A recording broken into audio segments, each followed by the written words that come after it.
Y ahora sí, déjenme dar la entrada, la bienvenida a nuestro querido don Ricardo Sevilla, nuestro querido amigo don Ricardo Sevilla, para que le entre aquí al chisme diplomático, querido Ricardo. Muy buenos días, querido amigo.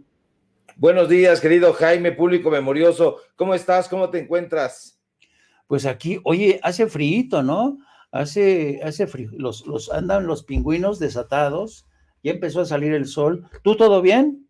Todo bien, fíjate que por acá, por el oriente, por donde le da urticaria a los conservadores, ha salido el sol, siempre sale invariablemente por el oriente, pero hoy salió, yo diría que esplendoroso, y pues no tenemos tanto frío. Hay un ventanal aquí cerca de la casa de ustedes, de modo que el güero, como le decimos en el barrio, entra directamente y ya nos está calentando los huesitos. Oh, muy bien, muy bien. Fíjate que estamos también pendientes de esta ceremonia de bienvenida del presidente de México, Andrés Manuel López Obrador, al primer ministro de Canadá, Justin Trudeau. Tú sabes que hoy es el último día de y que hoy está programada el encuentro bilateral entre México y Estados Unidos. Vamos a ver lo que dura, vamos a ver qué forma parte del menú. No se ha anunciado nada espectacular y no se espera nada espectacular. Ya desde ayer, Marcelo Ebrard nos decía que todas las disputas que tiene México con Estados Unidos y Canadá en el tema energético se están ya discutiendo, se están dialogando entre todas las partes y precisamente no quisieron que estos temas se trajeran a la mesa tripartita para no contaminar este encuentro que sí ha tenido mucho de relaciones públicas. Pero a mí me gustaría empezar precisamente con esto. ¿A ti qué te parece, querido Ricardo? Siempre se dijo, desde siempre, y esto no solamente en México, es la percepción que se tenía en Estados Unidos, Canadá, incluso en algunos canales diplomáticos europeos, siempre se consideraba y se tachaba a Andrés Manuel López Obrador como un hombre pueblerino, aldeano, que era incapaz de hablar otro idioma, como el inglés o el francés. Y sin embargo, ese hombre pueblerino, mira, ha tenido sobre la palma de su mano a dos de los estadistas más poderosos del mundo, y no solamente eso, ¿no? Sino ha sido capaz de decirles, señores, ni se les ocurra venir en plan de exigirme nada, porque yo ya lo dejé claro por adelantado. Yo tengo mi propia misión. ¿Y cuál es mi misión? Defender los intereses soberanos. Y lo cierto es que bajo advertencia no ha habido engaño. Tanto Biden como Justin Trudeau sabía que se enfrentaban a un presidente que tiene una misión muy específica y que va a ser muy difícil que lo obliguen a rectificar. Pero me gustaría tener tu punto de vista sobre esta versión del presidente aldeano que sin embargo ha sorprendido por eh, por su dignidad, por su decoro y por su buen hacer en este encuentro en la cumbre.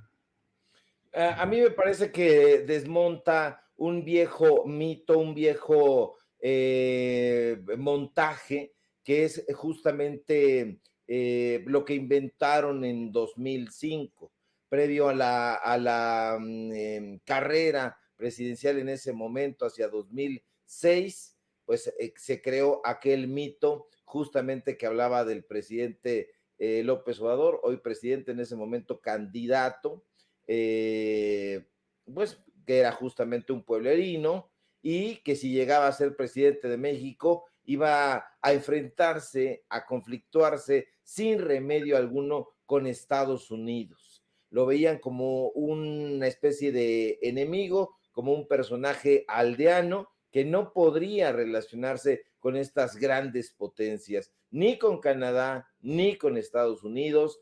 Tú sabes perfectamente, y la gente que nos ve, que nos escucha, que la derecha se ha dedicado a inventar supersticiones de tipo mitológicas en todo sentido. Enrique Krause con ese tema del Mesías tropical, en la candidatura de Felipe Calderón, impulsada por el mito de López Obrador es un peligro para México. Entonces, son los mitos que corrían alrededor del presidente López Obrador, y con esta, pues gran recepción que hace el presidente López Obrador, y donde demuestra que es un presidente frontal, que es un presidente que no se achica como creían estos sujetos, que no se sabía prácticamente comportar, pues les está cerrando la boca. Y bueno, pues estas supersticiones, insisto, se vienen abajo.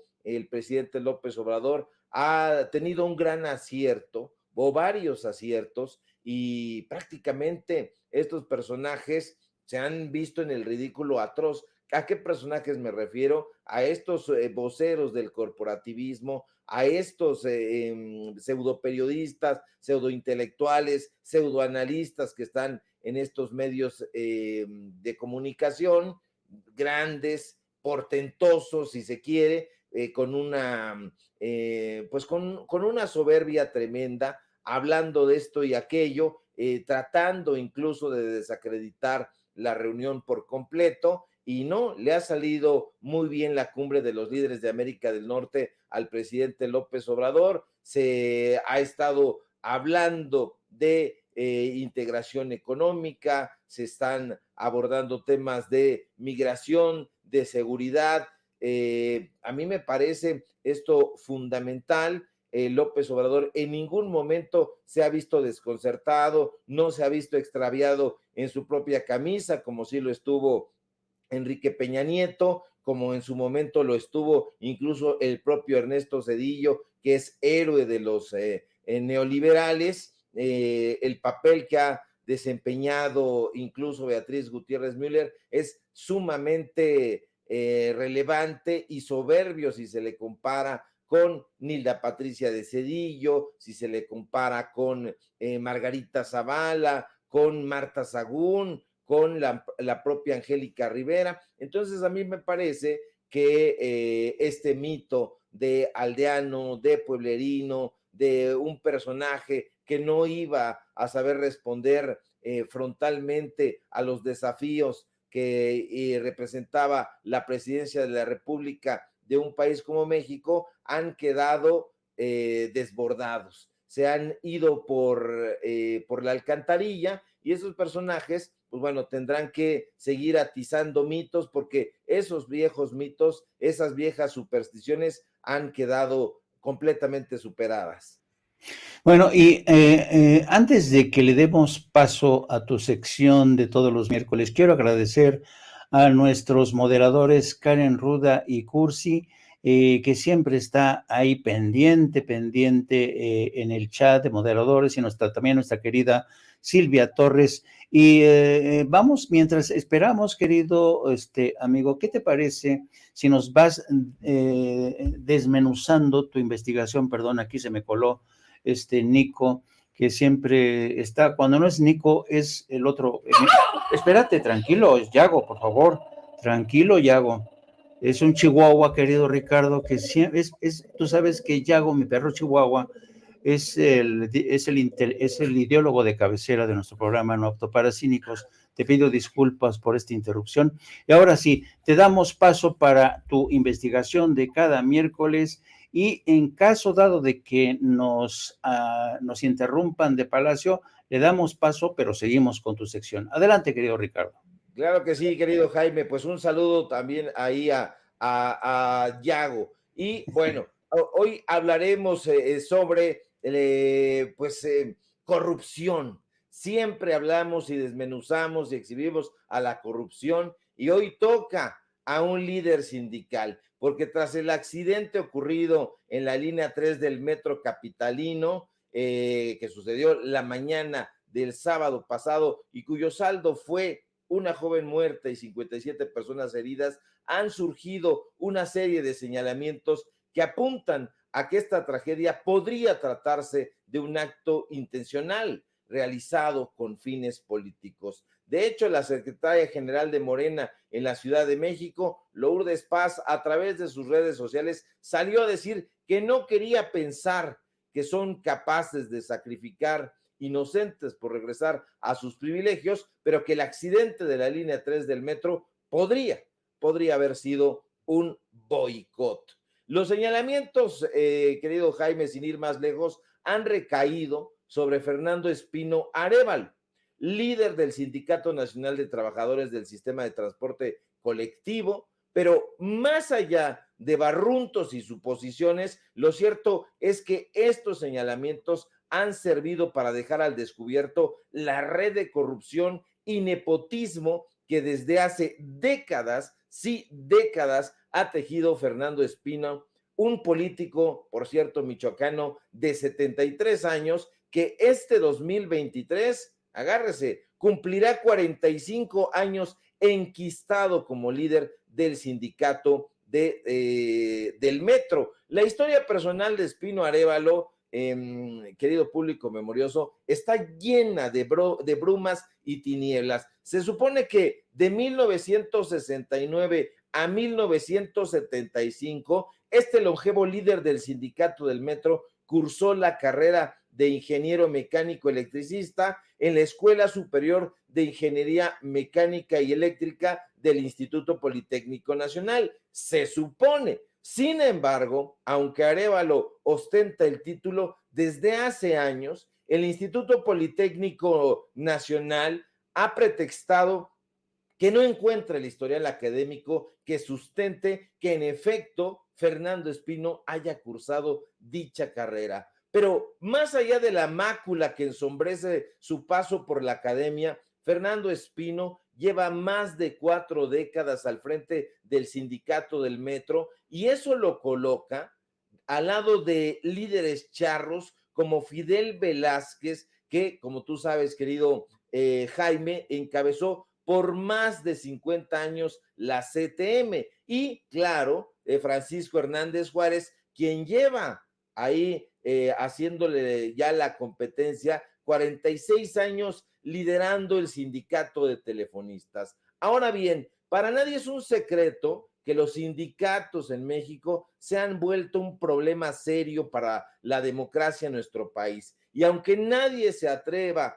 a poner en duda que son instrumentos indispensables para la defensa de los derechos de los trabajadores y de las trabajadoras, lo cierto es que desde hace sexenios lo que menos hacen los sindicatos es cumplir con esa tarea.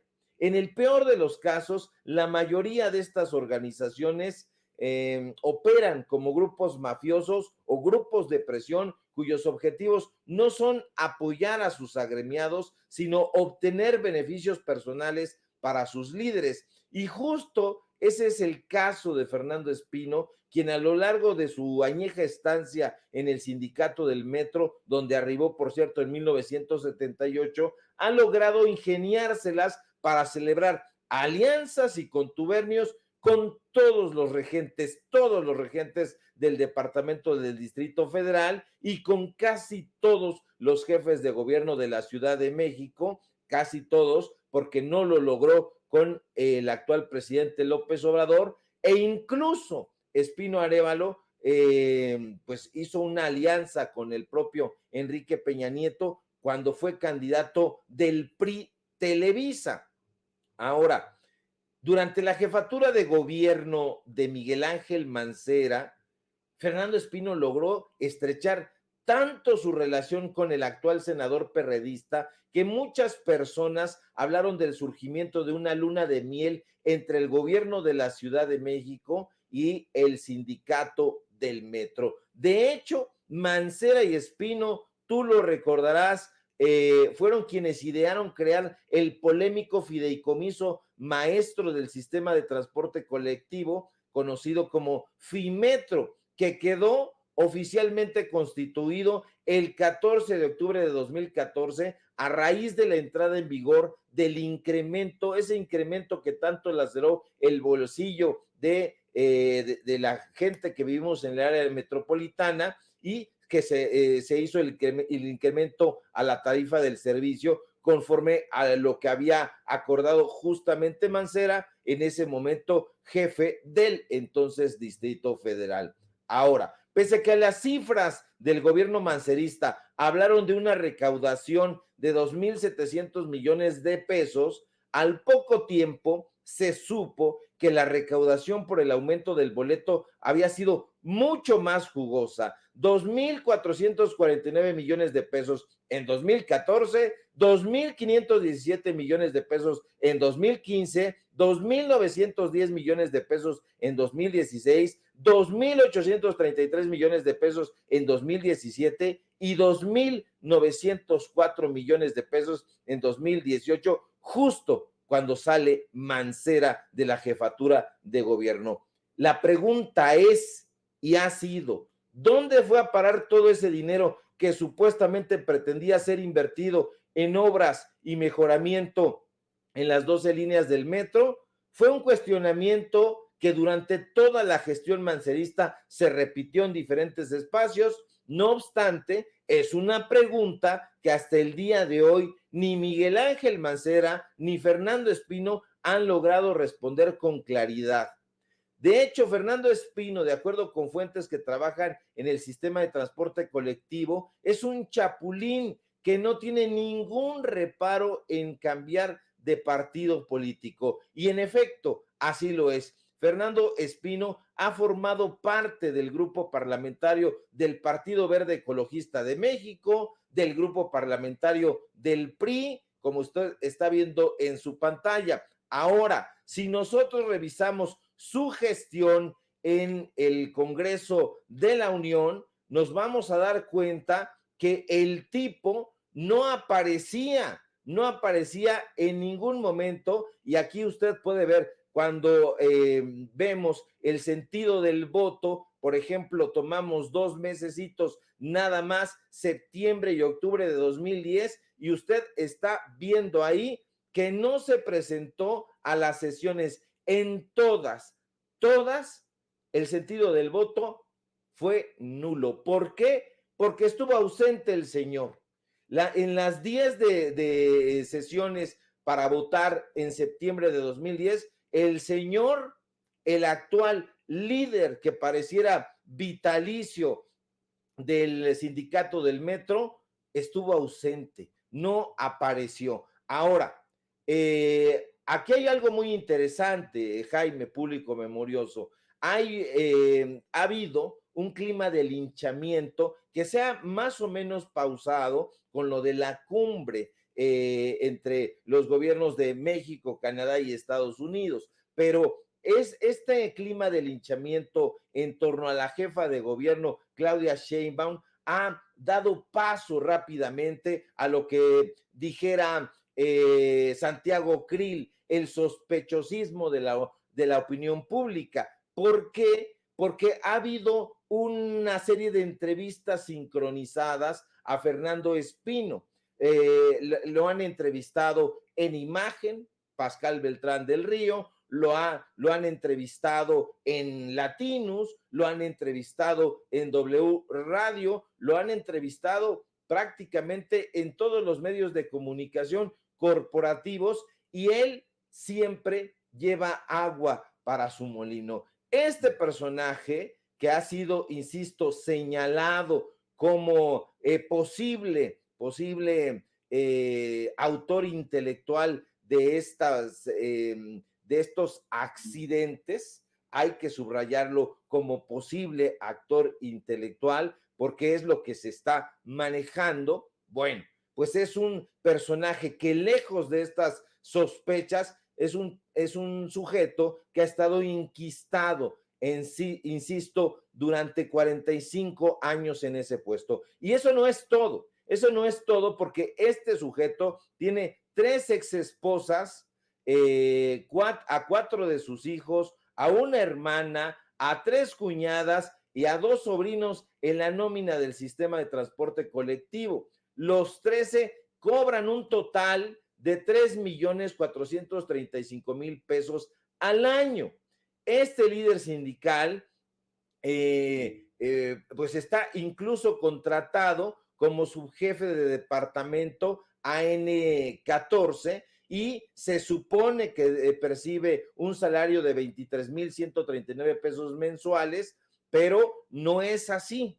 Ahora, esta imagen que usted ve es de una de sus hijas, que estaba también metidísima en la nómina del metro. Es Mayra Espino Suárez, quien se supone que debió haber salido de la dirección de transporte donde estaba adscrita en el metro. Se supone que salió, sin embargo, durante la gestión de Marcelo Ebrard, Mabel Espino, pues bueno, regresó ahí a trabajar en el sistema de transporte colectivo. Su hijo, otro de sus hijos, fue gerente de los comedores durante la gestión también de Marcelo Ebrard. Ahora, esta chica se supone que salió y después regresó, pero no solamente eso, sino que además vuelve a aparecer, pero ya en otro lugar. Aparece como coordinadora de proyectos en la dirección de transporte del propio sindicato. Posteriormente la estuvimos buscando y aparece en el DIF, y eso nos parece increíble porque eso habla de los contubernios que existían y que siguen existiendo entre diferentes sindicatos y organizaciones. La hija de este líder sindical reaparece en un puesto de alta jerarquía en el sistema para el desarrollo de la familia del Distrito Federal como subdirectora de administración y desarrollo de personal. Eso nos parece delirante. Además de ellos, 3 cuñadas de Espino también cobran en las coordinaciones de egresos, prestaciones y taquilla con sueldos que superan los 23,000 pesos mensuales cada una. Son, para darlo con datos duros, Claudia García Villarreal, Estela García Villarreal y María García Villarreal, hermanas de María del Carmen Villarreal, una de las exesposas de Fernando Espino. Guadalupe Espino Arévalo, por cierto, hermana del líder sindical, labora también en el metro, en el área de análisis de proyectos, con un salario superior a los 23,139 pesos. Y ahora este personaje, pues bueno, que ha sido un chapulín, intenta acercarse a diferentes partidos políticos porque en su momento, y hay que decirlo porque vale la pena recordarlo, en el diario La Razón nosotros publicamos un texto cuando yo anduve por allá, donde justamente se daba cuenta de que los sobrinos también de este personaje estaban trabajando en el metro. Es decir, son una treintena de personajes, de familiares, y se dio a conocer un audio que a mí me hubiera gustado pasar aquí, pero como está en manos de La Razón y usted sabe perfectamente que no podemos hacer uso de ese tipo de material por problemas ahí que pudiéramos tener, pero está el audio y ese audio no está actualizado. En ese momento se hablaba de alrededor de 16, 17 personas, después se actualizó a cerca de 22 personas y en este momento son alrededor de 30 personas, querido Jaime, quienes están trabajando en el sistema de transporte colectivo. Y sobre este personaje, sobre Fernando Espino, que se ha eternizado como líder sindical del metro, pues están lloviendo estos señalamientos,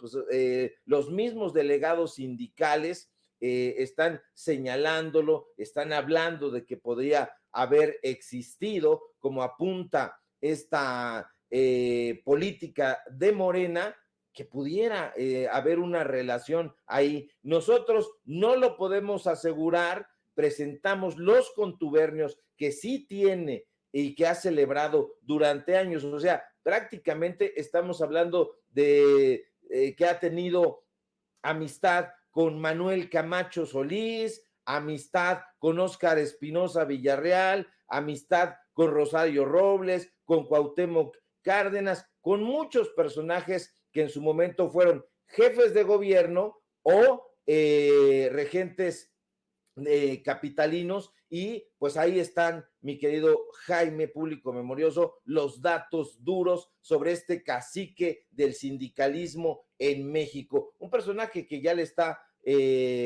haciendo competencia al eterno, al longevo Fidel Velázquez, que se pasó poquito más de 50 años, este ya lleva 45, Hernández Juárez lleva 46, así que les faltan 4 añitos, 5 añitos, y esto, desde nuestro punto de vista, no puede seguir ocurriendo. Santo cielo, menudo personaje, querido Ricardo. No, lo has desnudado y descrito. Oye, fíjate que cuando te estaba escuchando, estaba viendo que aquí hay toda una conspiración en regla para tratar de frenar el camino de Claudia Sheinbaum. Ya me extrañaba que hubiera tantos accidentes, robo de cables, en fin, era inexplicable, porque una cosa es cierta, Claudia Sheinbaum no ha permitido que la inversión para dar mantenimiento al metro se viniera para abajo. Cierto es que hubiera sido deseable invertir más, pero uno no se explica cómo es posible que habiendo invertido más la Ciudad de México en este sistema de transporte tan estratégico, tan vital, pues sigan ocurriendo este tipo de accidentes. Y yo creo que habrá que estar más pendientes, con más cuidado de quiénes están manejando el metro, quiénes son los responsables de su mantenimiento. Ya ha habido despidos del jefe de operaciones, pero hay que también poner vigilancia sobre este tipo de personajes que literalmente son como las ratas que se manejan ahí en los túneles del metro. Y querido amigo, antes de que te vayas, yo quisiera abusar de tu cooperación. Fíjate que esta mañana, como seguramente ya te habrás enterado, la jefa de gobierno de Claudia Sheinbaum, la fiscal general Ernestina Godoy y el jefe de la policía, Omar García Harfuch, comparecieron para dar a conocer que esta madrugada se detuvieron a 11 personas implicadas en el atentado contra el periodista Ciro Gómez Leiva. Bueno, lo interesante del caso, lo que me llama mucho la atención, querido Ricardo, es uno, es increíble, a juzgar por las imágenes mostradas por Omar García Harfuch, que a estos delincuentes se les seguía la pista, casi les estaban respirando en la nuca. Les siguieron milimétricamente durante estos días, y a partir de hoy y fue muy bueno la discreción que mantuvieron, porque gracias a ello pudieron realizar el operativo de detención a primera hora de hoy. Pero hay un segundo elemento que me llama mucho la atención y que viene a colación de lo que nos has contado tú con lo que ha ocurrido en el metro.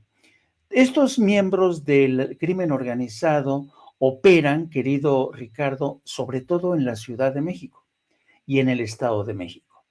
Hay fotos en donde aparecen leyendas como del cartel Jalisco Nueva Generación, pero Omar García Harfuch decía que es habitual que algunos miembros del crimen organizado presuman de algunos vínculos con el cartel Jalisco Nueva Generación, con el cartel de Jalisco Nueva Generación u otros carteles.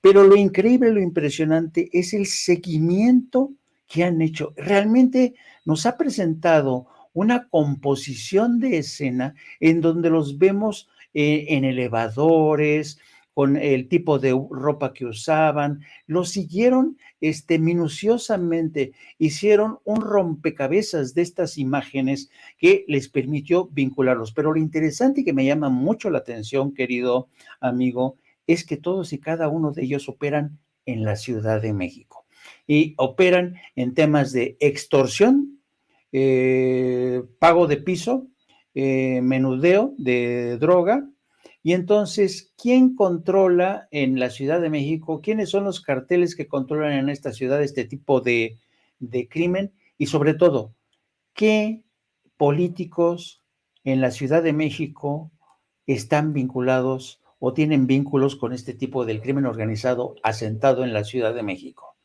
A mí me dice, es decir, esta mañana fue muy cuidadosa Claudia Sheinbaum y el jefe de la policía, Omar García Harfuch, en otorgar responsabilidades, no se atrevieron a especular, a ir más allá, cosa que me parece muy bien.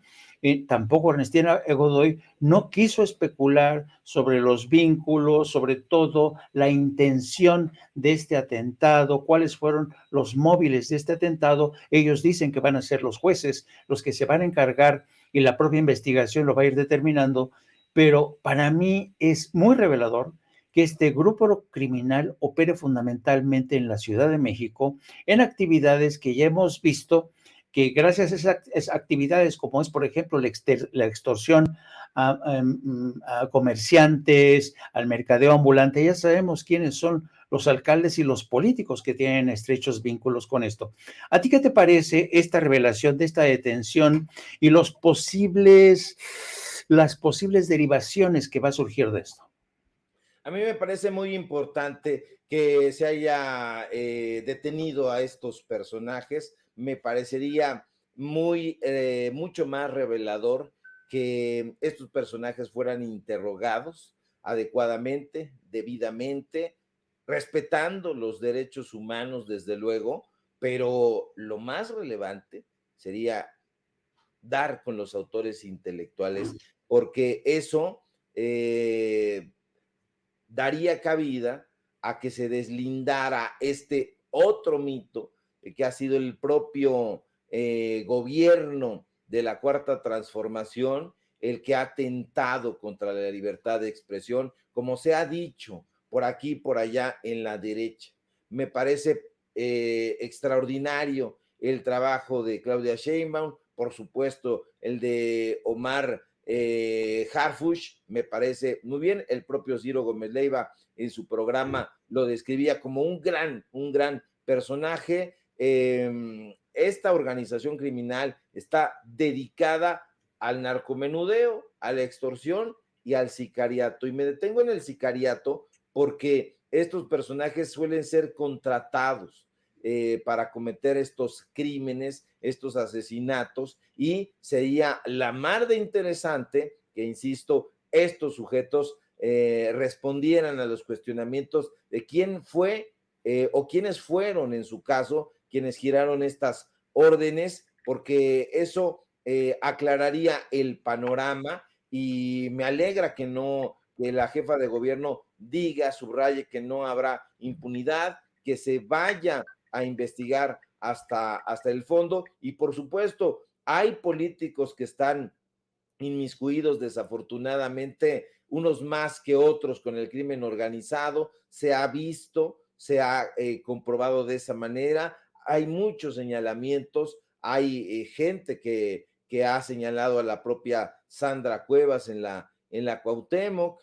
Hay estos señalamientos, pues bueno, han también empañado a la de ya de por sí empañada imagen de Ricardo Monreal. Hay muchos señalamientos sobre políticos que han tenido contacto o comercio político con los diferentes cárteles que operan en diferentes partes de México, y particularmente en este caso de la Ciudad de México.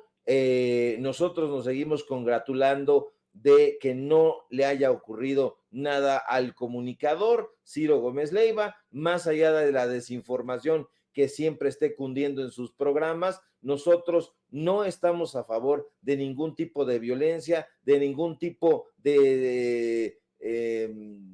pues de imposición del silencio. Al contrario, queremos nosotros que haya voces discordantes, por supuesto, que haya argumentos muy bien pensados, muy meticulosos, con datos duros. Yo en su momento brindé mi solidaridad a Ciro Gómez Leiva, y bueno, pues en este caso me alegra que no haya sido un autoatentado. Habrá que ver, habrá que, que ser muy, muy cautelosos con estos y no apurar ahorita las palabras. hipótesis. Y, pues bueno, esperar a la información contundente que se dé en torno a este caso. Pero por lo pronto, este avance me parece muy, muy interesante. Se está trabajando bastante porque Omar García Harfuch ha dado detalles del seguimiento que han realizado a través del C5, del Centro de Atención a Emergencias y Protección Ciudadana, etcétera. Bueno, don Ricardo, yo coincido contigo, hay que estar en solidaridad con Ciro Gómez Leiva, pero yo me pregunto a quién beneficiaría más o a quién perjudicaría más este atentado, pues evidentemente al presidente de la República y sobre todo a Claudia Sheinbaum, porque es el terreno que ella controla. Querido amigo, te doy las gracias como siempre, ya sabes que eres muy querido en Sin Censura, eres muy admirado y además es una admiración bien, bien ganada a pulso porque eres uno de los pocos periodistas en México que hace investigación de adeveritas. Te mando un abrazo, querido amigo. Otro abrazo fuerte de regreso. Oh, perdón, antes de que te vayas, ¿cómo te puede seguir nuestra gente, querido Ricardo? Claro que sí, querido Jaime, público memorioso. Síganme en Twitter, @Sevilla Crítico, en Facebook, Ricardo Sevilla, sin nada más. Síganme en los datos duros. Hoy tenemos informativo en punto de las 8:30 y por supuesto aquí en Sin Censura al filo de las 11 de la mañana de lunes a viernes. Un fuerte abrazo, público memorioso, querido Jaime. Gracias, querido amigo. Un abrazo.